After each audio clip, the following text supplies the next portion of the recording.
మన అయోధ్యలో జరిగిన రాముడు కళ్యాణం జరగకంటే ముందే 15 రోజుల ముందు అక్షింతలు ఊరూరు పంపించరు. కళ్యాణం ముగిసిన తర్వాత కళ్యాణంలో పంచిన అక్షింతల్ని మనం వధూవరుల మీద మనం చల్లుతాం.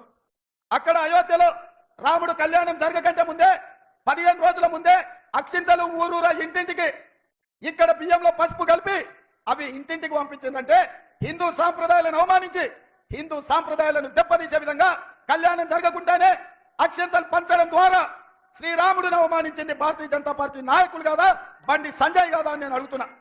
మనందరం రాముడి భక్తులం కాదా? శ్రీరామనవమి చేయలేదా? హనుమాన్ జయంతి చేయలేదా?